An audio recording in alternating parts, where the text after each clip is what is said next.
absolutely an illuminating show. This particular program came around in a peculiar set of circumstances. Ever since the Warren Commission report came out years ago, we've had no guests on this show who will discuss the theories or the assassination itself because of several reasons. I felt personally, as an individual, enough theorists, including Mark Lane, Buchanan, and many, many others, Weisberg, had proposed enough theories and the American public was confused enough. And then about a year ago, the District Attorney of New Orleans, Mr. Jim Garrison, came up with something that kind of astounded the world when he had announced that he had solved the Kennedy assassination.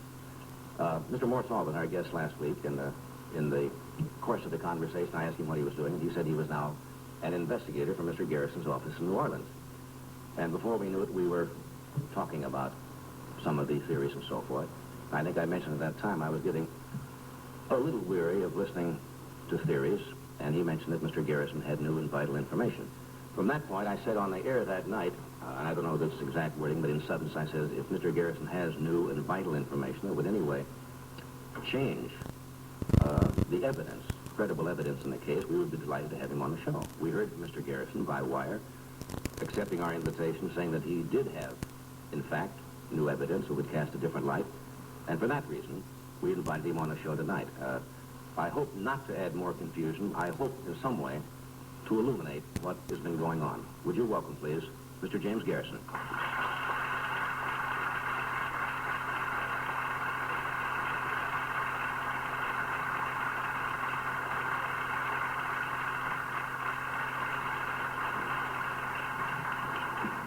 Mr. Garrison, I thank you for coming and accepting the invitation, and I hope I did not misstate a moment ago what I tried to state to you in the telegram.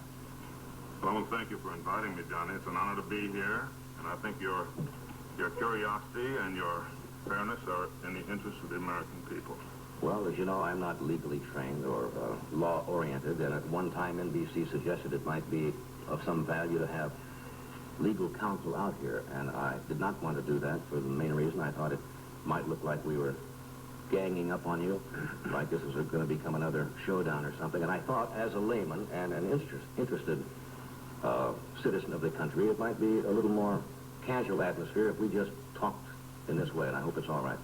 It's fine. I wish you'd also ask me any questions of any kind that occur to you, as long as they don't touch on Mr. Shaw. I haven't made a comment about Mr. Shaw since the day we arrested him, and I don't intend to talk about him. Mr. Shaw is under indictment, as it's public record, and with the trial to come up sometime in February, I believe.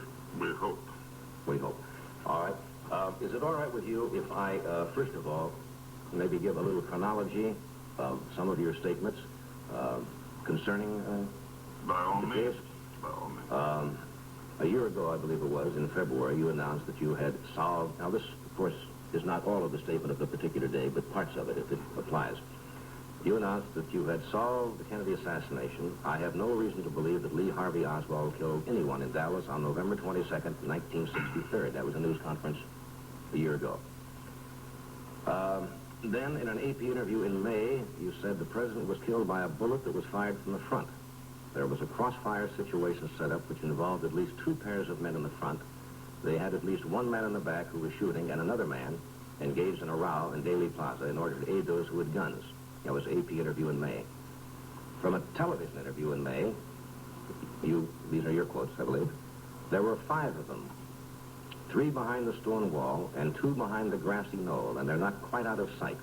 And they've been located in photographs. By the process of bringing them out, although they're not distinct enough, you can make an identification from their faces. In the NBC show of July, you said the evidence indicates that he was shot at from 2 different directions in the rear and also from the right front. And then from the Playboy interview, you said, our office has developed evidence that the president was assassinated by a precision guerrilla team of at least 7 men.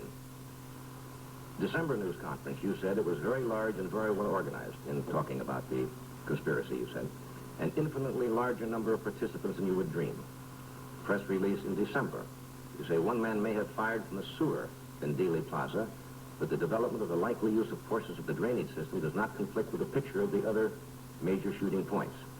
Now, in relation to the people involved, you said in an interview in May, There was a mixture of individuals, but the point is they were all anti-Castro oriented and had been engaged in anti-Castro training.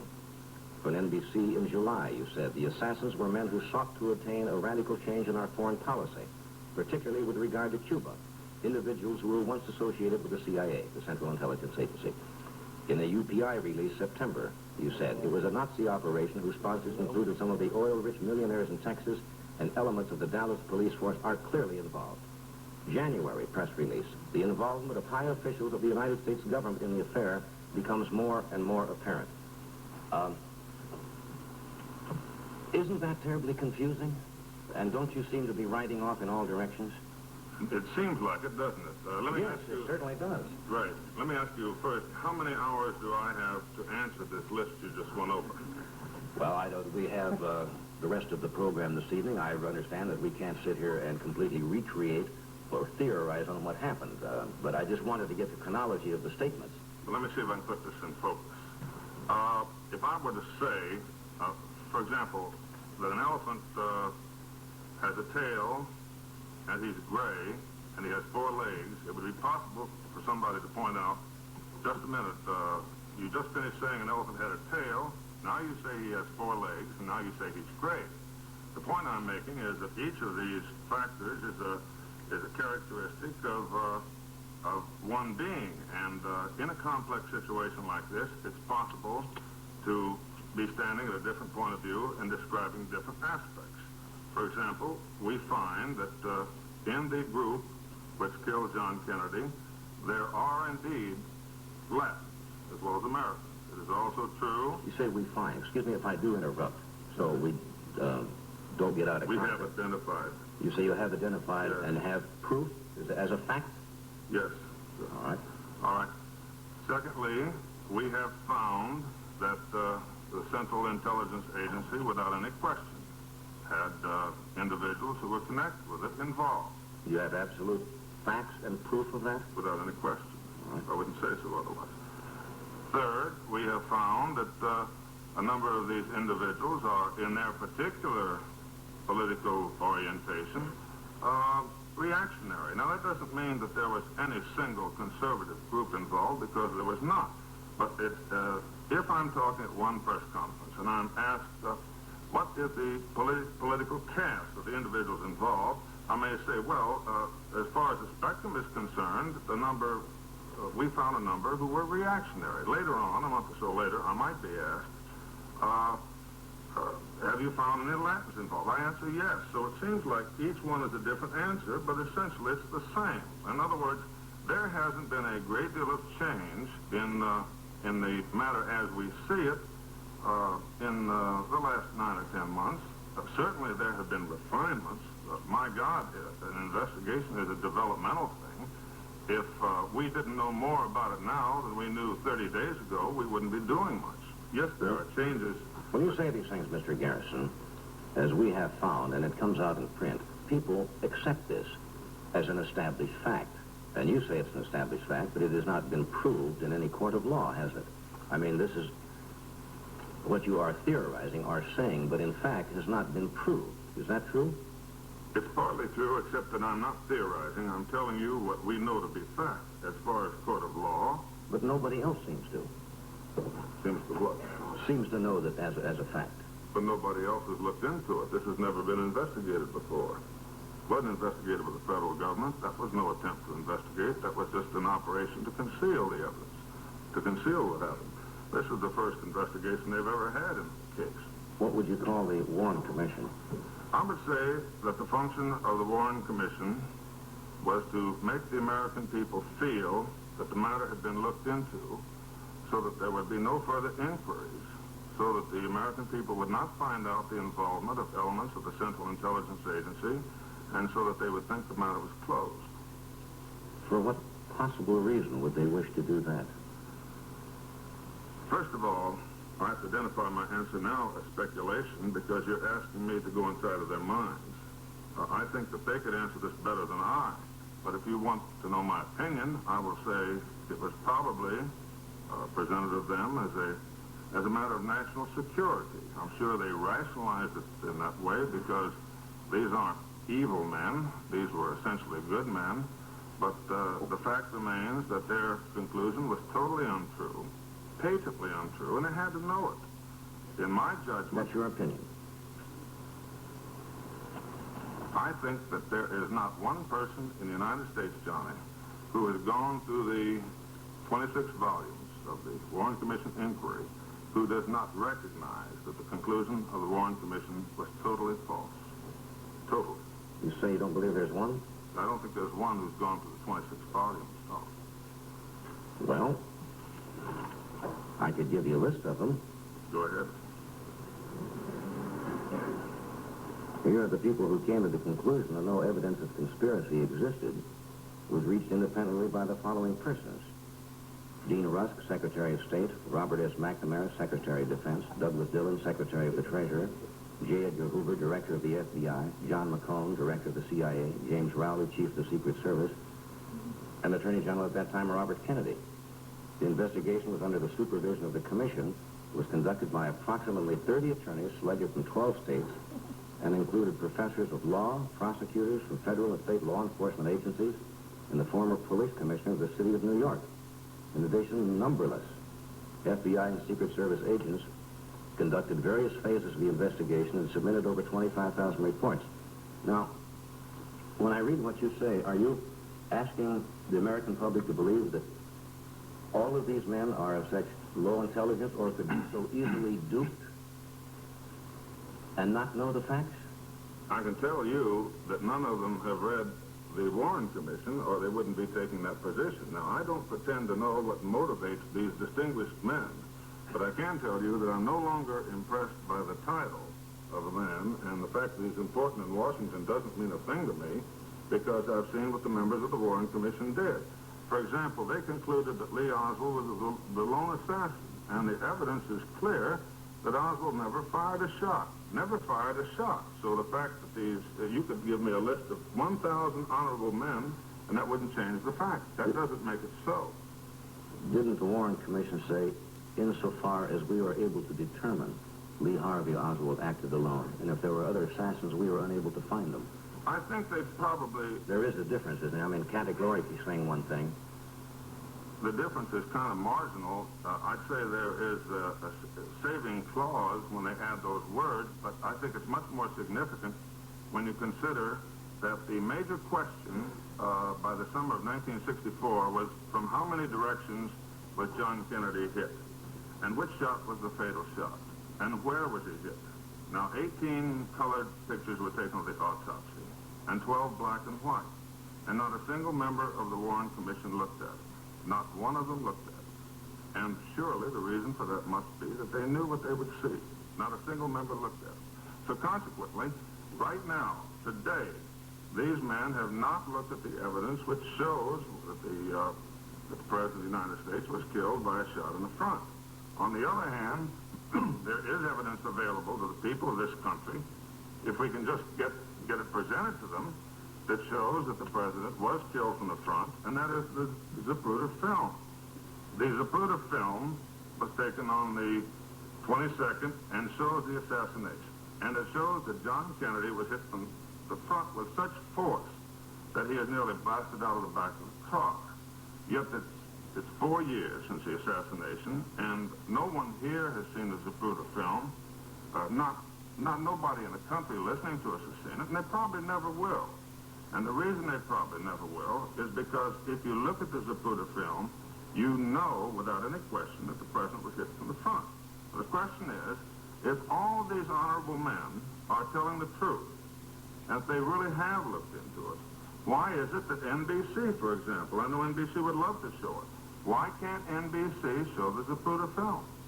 What difference does it matter, Johnny, how many honorable men are involved? When the critical evidence is continually being concealed from the American people, when they can't see the evidence now, Jim, that's a big statement, isn't it, to say that the evidence is being concealed from the American public? No, let me show you some of the... We have to interrupt for a second, but we'll come back. I just have to interrupt for commercial occasionally this evening, and then we'll continue. Been notoriously well kept. Things have a way of getting out anytime more than 2 or 3 people know it. I just can't understand how you think that these men think they could get away with this, and for what reason they would do it. If they wanted to reassure the American public, I hardly think that they would be involved in any kind of complicity, would they, in trying to hide information? That just doesn't make sense to me. Well, I agree with you. As a matter of fact, I have not been exactly famous for rocking the boat. I was a true believer until I stumbled into this thing. But let me answer your question by, first of all, giving you a list of dozens and dozens of files which are secret until the year 2039. I have an 8-year-old boy. Before my 8-year-old boy can look at these files, some of them having titles like Lee Harvey Oswald's accessibility to the U-2, the CIA file on Lee Harvey Oswald, the CIA file on Jack Ruby. Before my boy can look at these, he will be over 70 years old. Now, all I can say is there are 4 long lit pages here, and they are secret. If there's nothing wrong, certainly they can open them up. But I can't look into their brains, Johnny, and tell you why they did it. Does this mean, Jim, that you feel any time anyone comes up, say another district attorney in a few weeks, or another citizen comes up and says, how do we know only 3 shots were fired? I think there were 5. And now do you expect somebody to be galvanized into action and make the commission defend itself when these findings were accepted by all parties concerned and also accepted by the then Attorney General of the United States, Robert Kennedy? I find it hard to believe that a conspiracy could exist or things could be hidden. In the Warren report, the commission's findings, they could find no link to Oswald with the CIA, to Oswald with the Secret Service, to Oswald with the FBI. Why do you insist in the face of that evidence that there was? Of what evidence? Johnny, I know you won't mind... In their investigation. There was never an investigation. I know you won't mind my being candid and say that, actually, you changed the subject and you've asked me several questions, one involving the Warren Commission and the other involving Senator Kennedy. All right, first of all, let's take the Warren Commission. I'm not at all impressed with the fact that they could find no evidence of a conspiracy. After going through their inquiry, I doubt if they could find a streetcar, if they had a transfer in their hand, it was pointed out to them. I think that they knew at the beginning what they were going to do, and what they were going to do was to reach the conclusion that Oswald was the lone assassin because he was dead and because the Central Intelligence Agency was deeply involved in the assassination. Was their action fraudulent? Yes. Is this unusual for people of such stature? Yes. But the fact remains that they did it. Now, with regard... No, you say, wait a minute, you say the fact remains again, as if it is a fact. You keep saying we know, and the fact is, but that's not a fact, is it? Yes. Let me take one point. What makes it a fact? Because you say so? No, not because I say so, but because the evidence indicates that Lee Harvey Oswald did not fire a shot. Would you concede that the Warren Commission reached the conclusion that Lee Oswald shot at the president from the depository? I will. All right. Now let's look at the facts. The facts are that they couldn't find a single witness out of all the hundreds and hundreds of people in the plaza to say that Oswald was at that window until Lee Oswald was dead. And finally, one man who initially had said that it was not Oswald at the window, a man named Brennan, finally agreed that it was. No one else out of the hundreds saw it there. Actually... I'll have to take issue with you. What's the name of it? That other people did see people in the window? Not the man in the window, and identified him, his characteristics, his height, his clothing?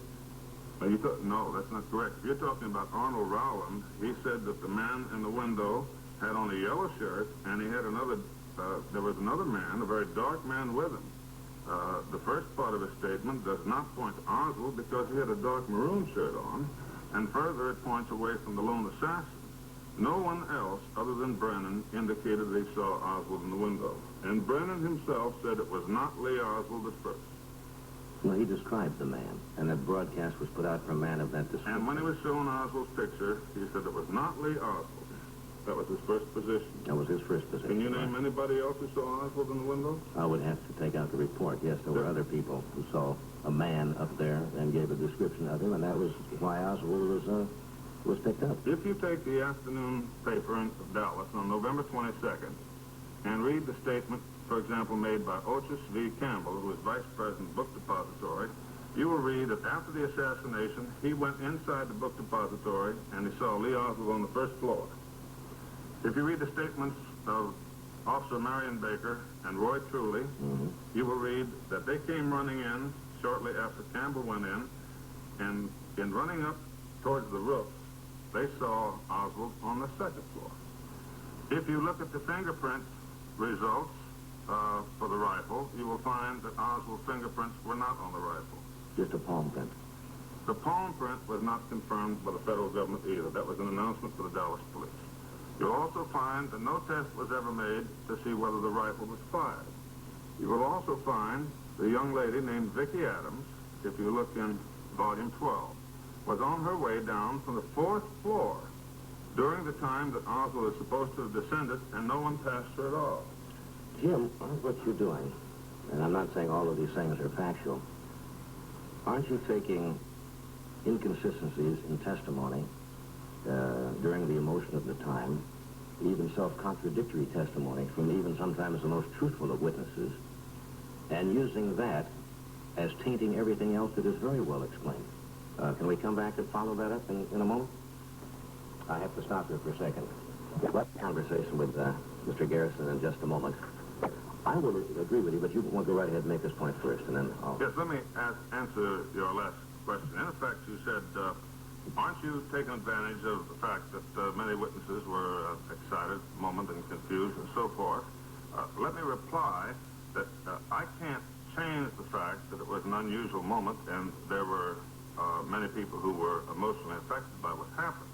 However, we have located, with no trouble, many, many people who heard shots coming from the area of the grassy knoll. Practically none of these people were called by the Warren Commission. On the other hand, the Warren Commission merely presented one person, Mr. Brennan, who initially insisted that he couldn't identify Oswald.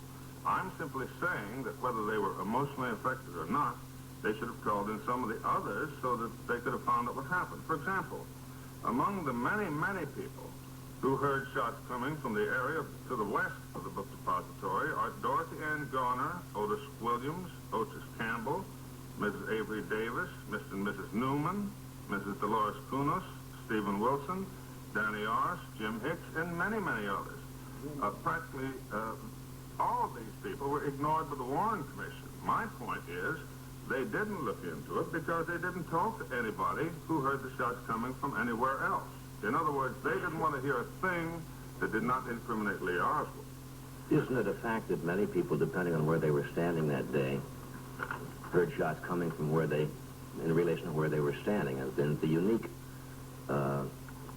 arrangement of the buildings there, and even in discussion with witnesses, they said they really couldn't tell. It could have been a reverberation, it could have been an echo, but that, even again, does not change the overwhelming evidence, does it, in any way? I mean, somebody who's not sure where shots come from, how does that in any way change the overwhelming major revelations of the case?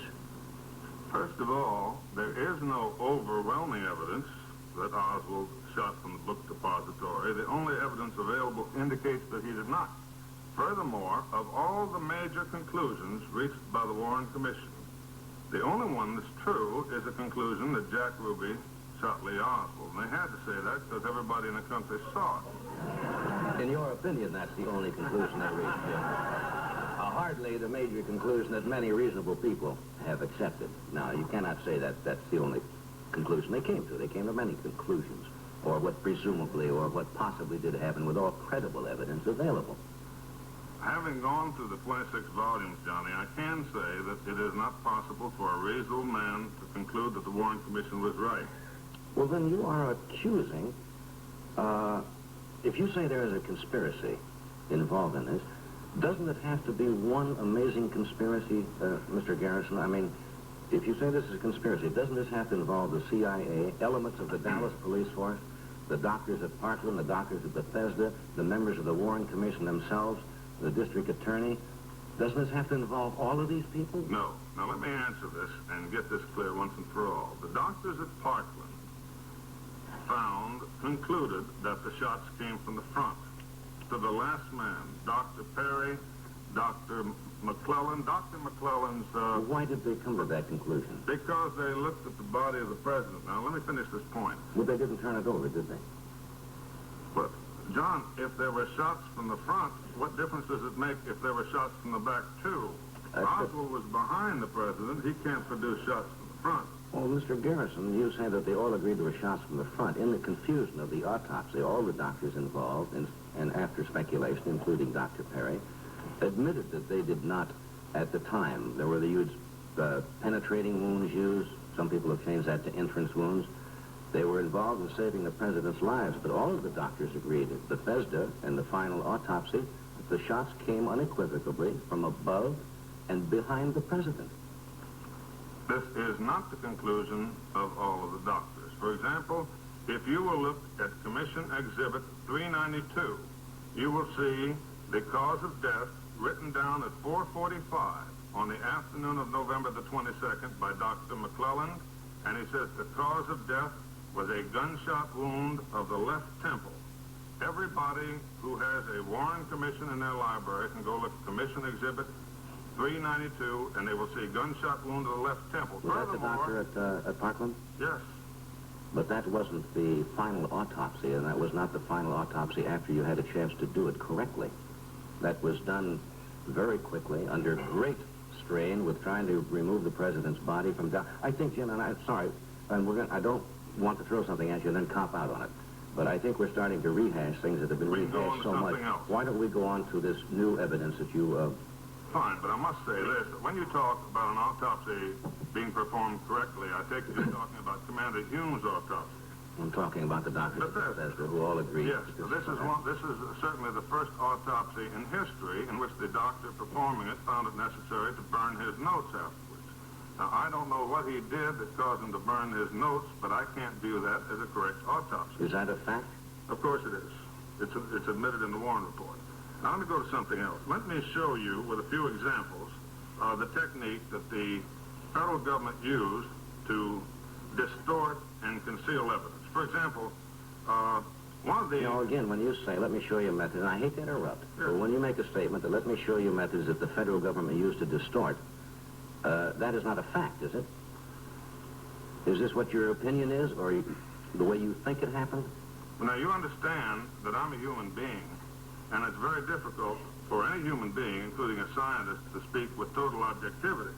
So when I say, let me show you some examples of how distortion was accomplished, obviously, these are examples of how I think it was accomplished. All right. You may or may not agree. All right, that's what I wanted to make clear. All right. Now, if you look in the Warren Commission report, especially in the exhibits, you will see Julia Ann Mercer's statement.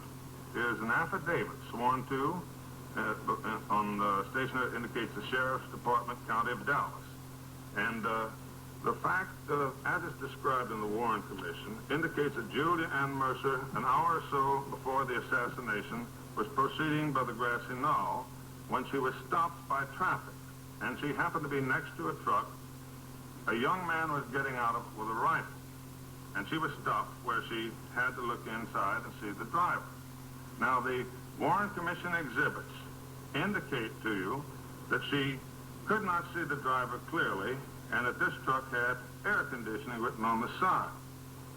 Actually, in spite of the fact that this young lady saw a man getting out of the grassy knoll with a rifle, she was never called to the Warren Commission. They didn't call anybody who had evidence that conflicted with Oswald as a lone assassin. May I interrupt again? You interrupt again. Go ahead.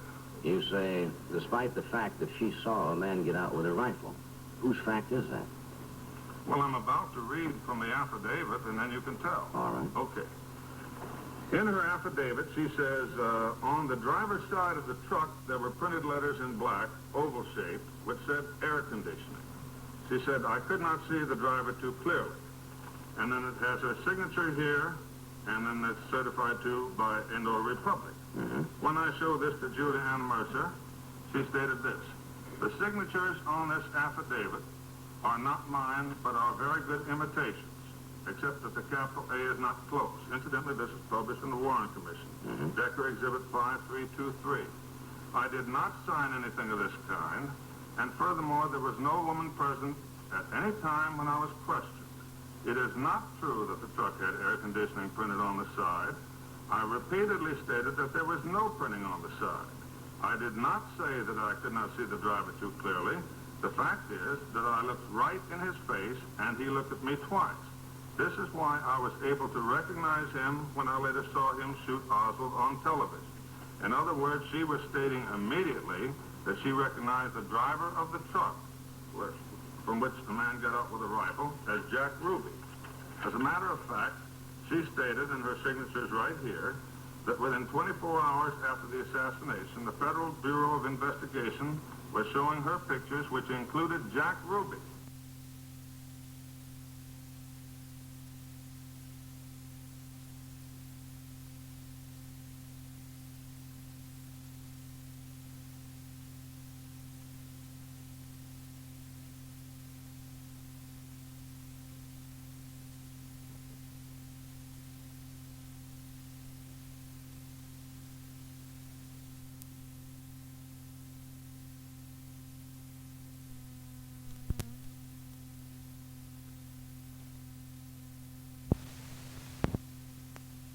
In other words, she was stating immediately that she recognized the driver of the truck, from which the man got out with a rifle, as Jack Ruby. As a matter of fact, she stated, and her signature's right here, that within 24 hours after the assassination, the Federal Bureau of Investigation was showing her pictures, which included Jack Ruby, and they were from her printed statement. Here's the FBI statement. On the driver's door, the words air conditioning were printed in black letters. And then it goes on to state that she saw the driver, but it doesn't give his name. In a separate FBI report, it said she could not identify Jack Ruby's picture. Her answer is this. 4 pictures were selected by me as a driver of the truck. One of them was Jack Ruby. I remember seeing his name on the back of the picture when they turned it over. I again recognized Jack Ruby when I saw him shoot Oswald, and I said to my family, who were watching TV with me, that was the man I saw in the truck. And she also wrote here, it was November 23rd, the day before Ruby shot Oswald, when I picked out the picture of Jack Ruby. In other words, she was shown Jack Ruby's picture with his name on the back within 24 hours after the assassination, more than 24 hours before Oswald was shot, and there's not a hint of this in the 26 volumes. This is her. Is that Mrs. Mercer's statement? Yes. But it is not. The writing is a true statement. The printing is a false statement. Are you saying by that somebody changed that testimony? Of course. As a matter of fact, what possible reason would they change it? Well, I think you'd have to talk to the sheriff's office, Johnny, and also to the FBI. The young lady told me, and I have her signature here, that she never said this. Well, doesn't that impugn at that time? This is the same Mercer, I assume, that Mark Lane also interrogated to put his gunman on the grassy knoll. No. Is it not? No, I don't think anybody talked to Julia Mercer because she was threatened and left very early. Well, in the... I think you're thinking of someone else. I think you... No, didn't Mark Lane talk to Mrs. Mercer about an air conditioning truck in which she said at first her statement was he took a toolbox out and then later it became a gun case? And according to testimony that I read, the Warren Commission later checked and found that the air conditioning truck belonged to a firm that was doing work on a building nearby. Julia Mercer never said at any time that there was air conditioning on the side of the truck. This was put in because later on it was not her statement. She has said here within the last several weeks and signed her name that this is not true.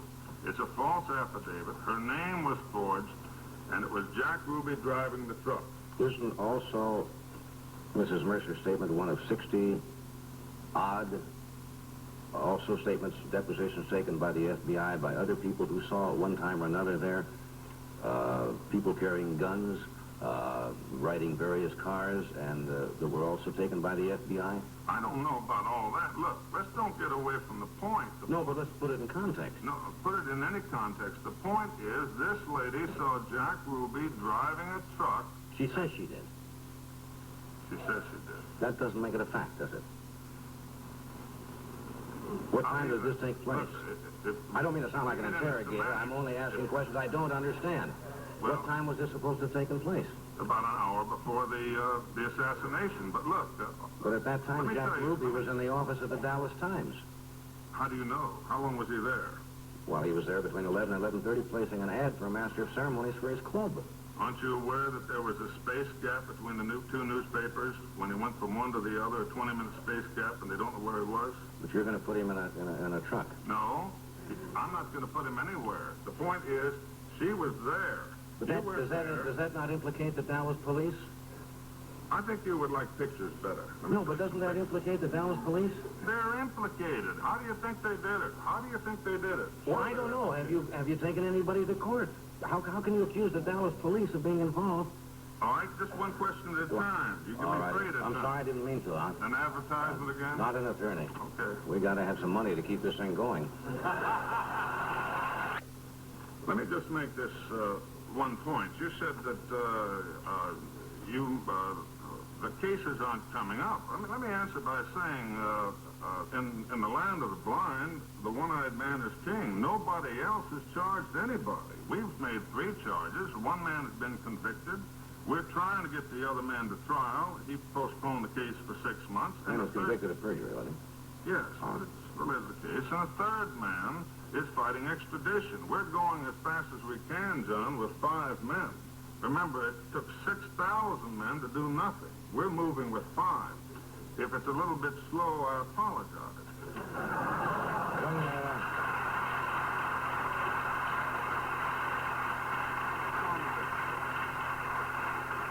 You mentioned at the end of your Playboy article in relation to that, if it takes me 30 years, I'm going to bring these men to justice. That doesn't sound like you got a very strong case.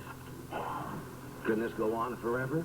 When is somebody going to get this into court and either prove it or not prove it? Let me answer by saying we set the case for trial last fall, and the defendant moved for a 6-month continuance. I think you could get your answer better by contacting the defense lawyers. We're trying to get it to trial. All right, go ahead. Now let me read to you an affidavit, which will indicate to you the technique the federal government used in this investigation. This is an affidavit sworn to by Mark Lane, who is not only a distinguished author, but is working for me as an investigator for nothing and helping me. Mark Lane has sworn before a notary that in January 1968, he interviewed William S. Walter in New Orleans, Louisiana. Mr. Walter informed me and Annalise Lane that he had been employed by the FBI during 1963. He said that he was a security clerk and was assigned to the New Orleans office of the FBI. Walter said that during the morning of November 17, 1963, he received a TWX message directed to all southern regional offices of the FBI. The message advised that an attempt to assassinate President Kennedy would be made in Dallas on November 22, 1963. Walter stated that as he was alone on duty on the midnight to 8 a.m. shift, he immediately called the special agent in charge of the New Orleans office, Mr. Maynard, and informed him of the content of the message. He was then informed to call a number of FBI agents in New Orleans who maintained contact with various informants. Walter also told me that an FBI directive ordered the New Orleans office to direct the various agents who had conducted interviews regarding the assassination of President Kennedy to examine those interview reports to make sure that there were no conflicts contained within them. The agents were ordered to resolve the conflicts, prepare new reports, and to destroy the old ones. Another example. Well, what does all of that mean? It means whatever you choose to have it mean. Again, if you ask me... But if somebody's saying something, did that actually happen, or... I mean, you said that Mark Lane said that a man told him, but did it actually happen? If you fly down to New Orleans, I can show you these people talking, but you just invited one person up here. I'm telling you what they said. Each time I tell you, you say, is that a fact? All I can say is that it appears to me to be a fact. If you want to reject it, you can. Right. But let me show you some pictures, and if you want to reject these, go ahead. In the 26 volumes... You're not on trial, Jim. I'm just asking. As really, I've...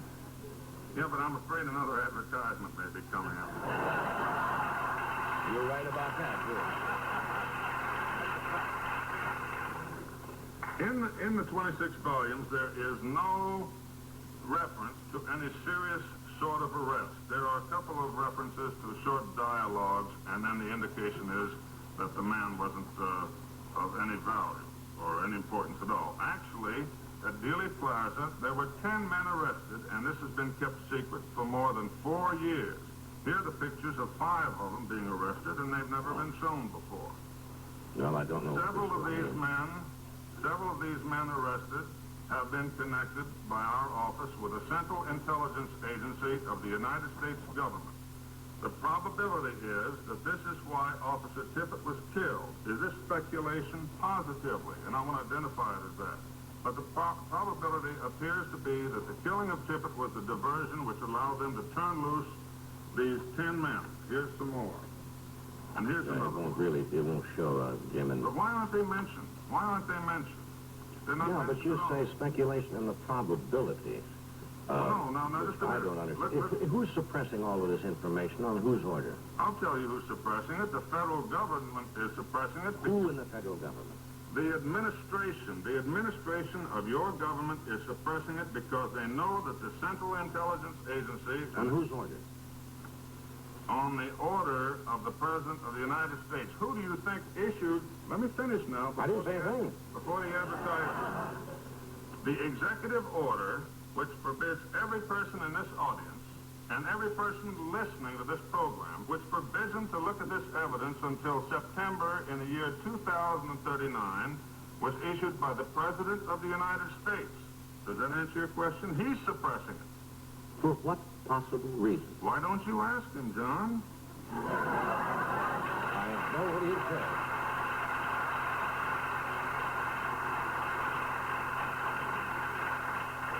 I think he would say because, first of all, Mr. Garrison has come up with no credible evidence to support any of his theories.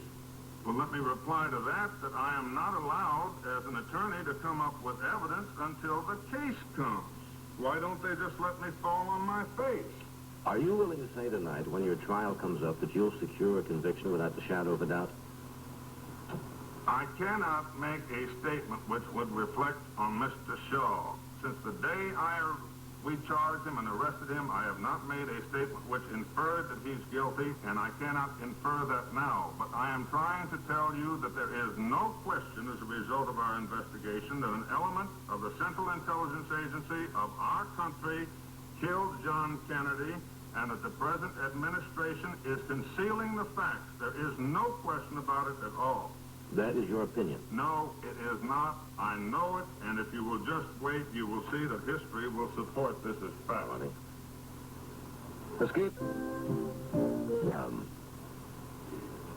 But we could pursue this, I suppose, for hours and hours. We've been out here almost an hour tonight.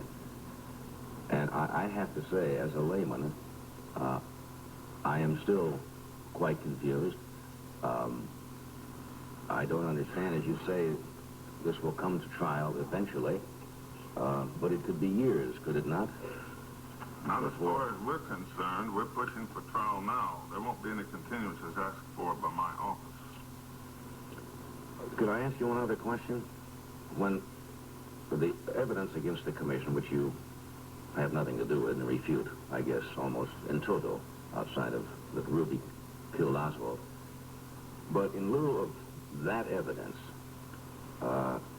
which you say, I think you said was a fairy tale, if I'm quoting you right. That's conservative description. All right. You are asking us and the American public to believe that a team of 7 gunmen carried this out with precision, firing from various points that day in Dallas, which is a remarkable feat in itself, and have disappeared in the thin air with no witnesses who ever saw any other gunmen or getaway vehicles, and a gigantic conspiracy in which nobody seems to have yet proved anything. You ask us to believe that. I find that a much larger fairy tale than to accept the findings of the Warren report. Let me reply to you by saying, first of all, that these men did not disappear into thin air. A number of them were arrested, and I just showed you pictures of them being arrested. I presume you accept that as a fact. You can see them in the pictures. No, sir, I don't accept that as a fact. I don't know who those men are, and I don't know for what reason they were arrested, and how can you say that the assassins were arrested and then returned loose? Is what you're saying?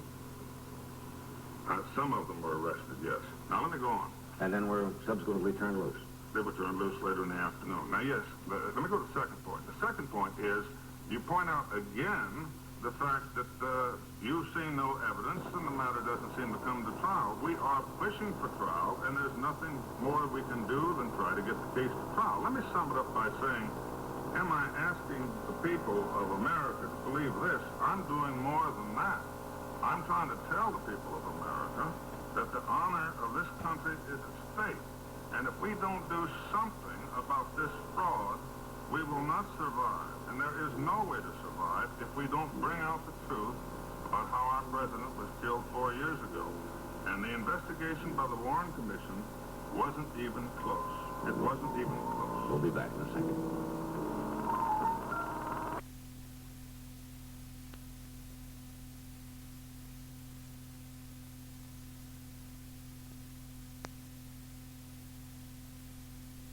The three surviving members of the Warren Commission got a chance to defend themselves today, defend themselves against critics who say they did an inadequate job investigating the assassination of John Kennedy.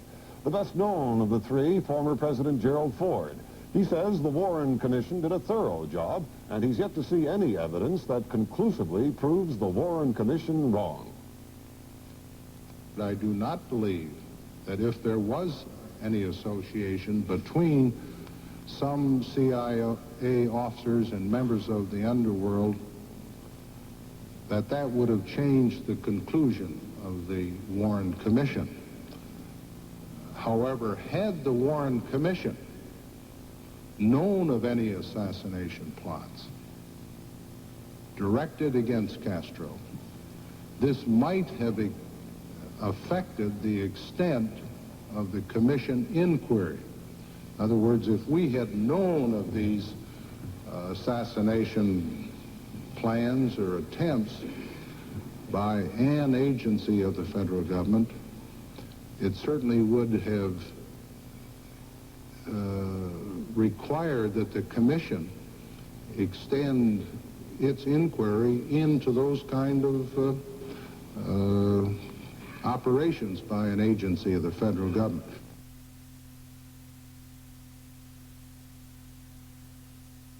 The Warren Commission was doing. Mr. Ford admits he met twice with a top aide to FBI Director Hoover, but only before the commission began its work. Mr. Ford strongly defended the Warren Commission and attacked its critics. The critics who have obtained the widest publicity have either deliberately or negligently misled the American people by misstating facts and by omitting crucial facts in their discussions. Two other members of the Warren Commission testified after Mr. Ford. All three doubt that even the information withheld by the FBI and CIA would have changed their conclusion, that Lee Harvey Oswald killed President Kennedy and that he did it by himself. Bob Kerr, NBC News, the Capitol. To determine who was behind the assassination of John Kennedy. The three testified before the U.S. House Assassination Committee. Russ Ward has a report. Former President Gerald Ford denied categorically that the Warren Commission was deficient in its investigation. He said critics of the commission have gained wide publicity by either misstating the facts or omitting information contained in the commission's final report. If such a tragedy were to happen again, said the former president, he would recommend that the investigation be conducted by a high-level citizens group such as the Warren Commission. Two other former commission members, John J. McCloy and John Sherman Cooper, reaffirmed their support for the commission's conclusion that Lee Harvey Oswald was the assassin and there was no evidence of a conspiracy. Russ Ward, NBC News at the Capitol.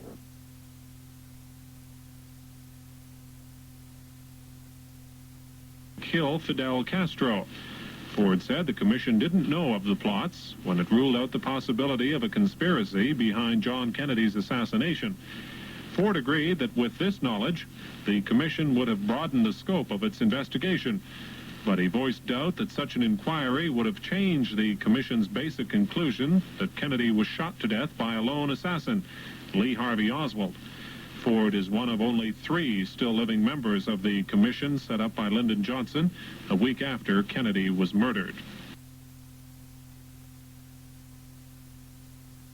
The commission was unaware of a CIA plot to kill Fidel Castro. Ford said the information may have broadened the investigation, but doubted it would have changed the lone assassin conclusion.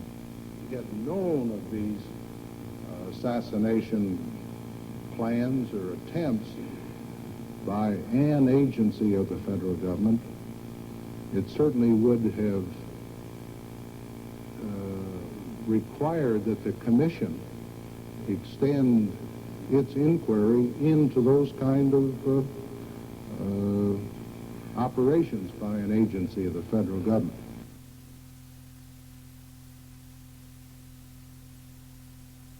Former CIA Director Richard Helms appears today before a U.S. congressional committee investigating the Kennedy assassination. He'll be asked why the agency withheld information from the Warren Commission. Former President Gerald Ford was a member of the commission which investigated the murder. He told the congressional committee yesterday that the Warren Commission's conclusion could have been different if it had the CIA information. Here's a report from Vic Rather.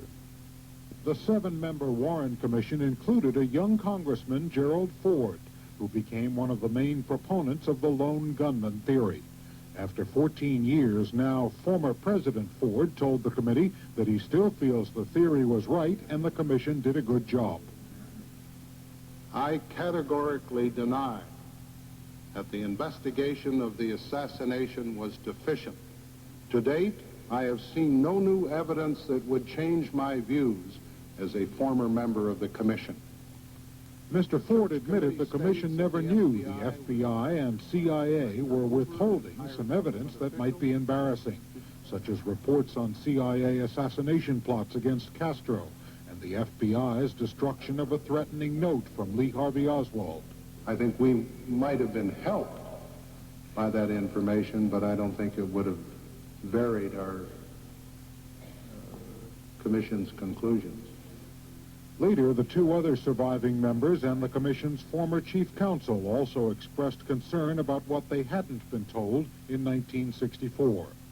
Next, the committee will turn to the CIA and try to discover the truth about Lee Harvey Oswald's intelligence connections.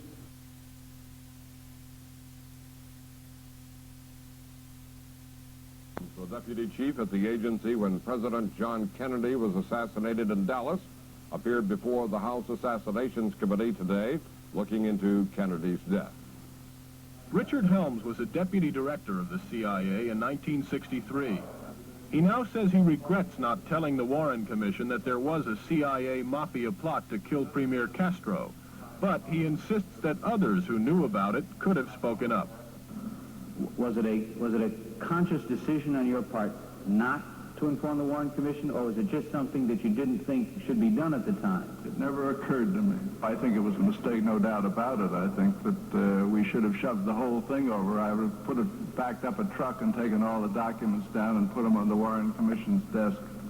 When one government is trying to upset another government and the operation is successful, people get killed. I don't know whether they're assassinated or whether they're killed in the coup. These semantics are all great.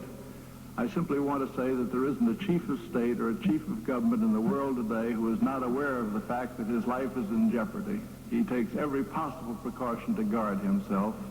And the relevance of one plot or another plot and its effect on the course of events, I would have a very hard time assessing, and I think you would too.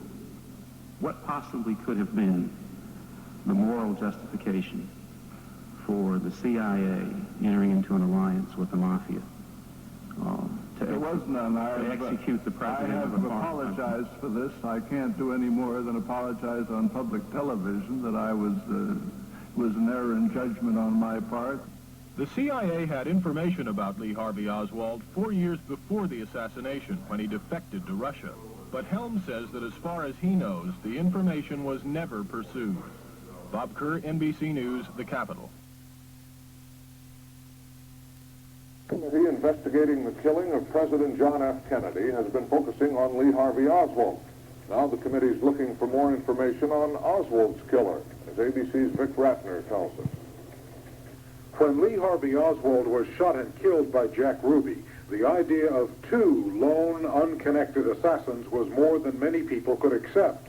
On the witness stand, Ruby's brother Earl testified Jack went to his death in 1967, always swearing the killing of Oswald was a spur-of-the-moment thing, not a conspiracy. I did ask him, and he says when Oswald walked out of that doorway, he had a silly smirk on his face, as though it seemed to Jack that he really felt good about it. And that's when Jack just lost control of himself and shot him.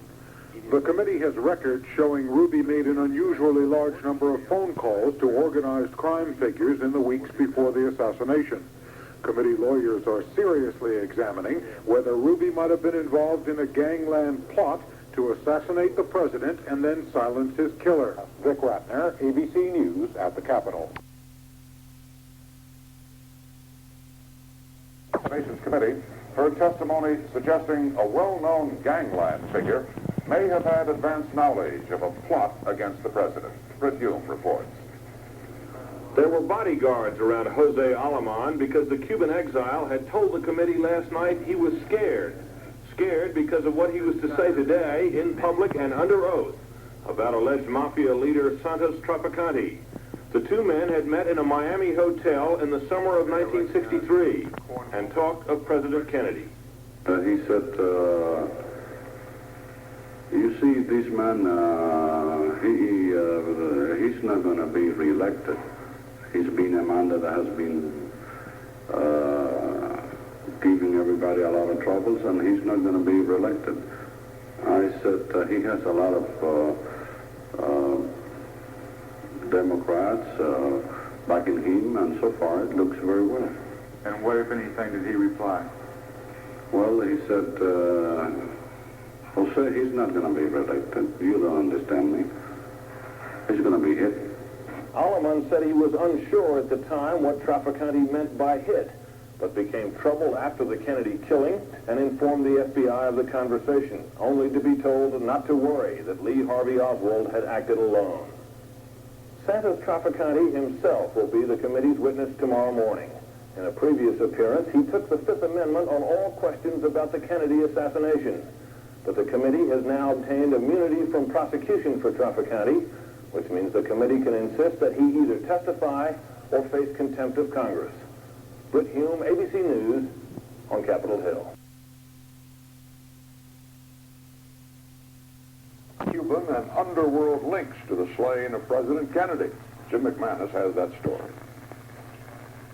Today's key witness was longtime anti-Castro Cuban Jose Aleman of Miami. A report published in 1976 quoted Aleman saying that 3 to 4 months before the president was shot in Dallas, reputed mafia leader Santos Traficante told Aleman Mr. Kennedy would be hit, an underworld term often used to describe murder for hire. Traficante, once a major gambling figure in Havana, was jailed there for several months after Fidel Castro seized power and closed the mafia-operated casinos. Aleman told the committee today he met with Traficante in Miami in June or July 1963 to discuss a business deal, but that the talk turned to politics and President Kennedy.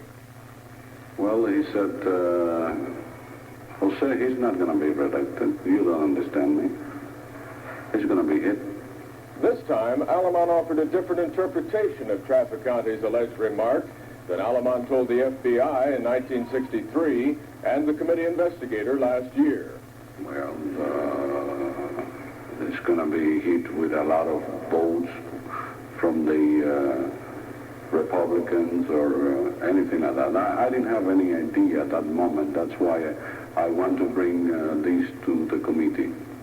Aleman told the committee his memory is now not clear and that he fears for his safety, saying at one point that Santos Traficante could do anything. In an appearance before the committee last year, Traficante invoked constitutional protections and refused to testify. Late this afternoon, Chairman Louis Stokes granted Trafficante's request that his appearance be delayed until tomorrow. This time, Trafficante is expected to answer the committee's questions. Jim McManus, CBS News, Capitol Hill. Trafficante himself, of course, who was in a nearby room listening to the allegations on radio and waiting to testify himself. Because the Congress is winding down towards adjournment, the committee was held up all afternoon and never got around to calling Trafficante. They put his testimony off until tomorrow morning, when they'll undoubtedly ask him about the conversation with Alamon.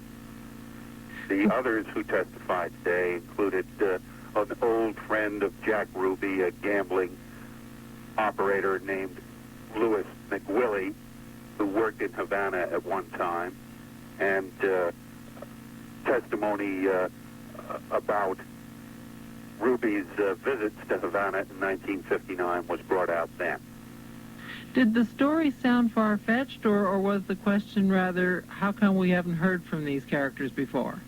Actually, Alamon has told his story before in somewhat harder fashion than he did today. Today he said he was afraid for his life, or at least for his safety. He said he believed that Trafficante was in league with Castro's secret police, and that he was sure that they would do something, as he put it to him, one of these days. In that context, he mentioned for the first time that he really wasn't sure what hit meant. Actually, in the past, he's never expressed any such doubts before. In the past, he has also always indicated that he thought Trafficante meant Kennedy was going to be killed. Seems terribly naive, doesn't it? What, his... that he wouldn't know what hit meant? Well, it does, either that or it suggests that he really is quite afraid for his own safety. This notion that that one of these men then went to work for Castro's police, how is the committee going to deal with that? I don't think they're going to be able to at these public hearings. His allegation was not so much that one of these men then went to work for Castro's secret police. Rather, it was an expression of his suspicions and belief that Castro and the underworld, contrary to general impressions, are really in cahoots with each other. That somehow Castro's secret agents in Florida benefit and profit from underworld gambling in Florida. Did anyone try to knit Jack Ruby into the story? Absolutely. The committee called this fellow Louis McWillie, who was a friend of Ruby's from days in Dallas in the 50s, and who then went to work in a gambling casino controlled by Trafficante in Havana in 1959. Ruby went to see McWillie in 1959, and there have been allegations and suggestions. Ruby visited Trafficante at that time.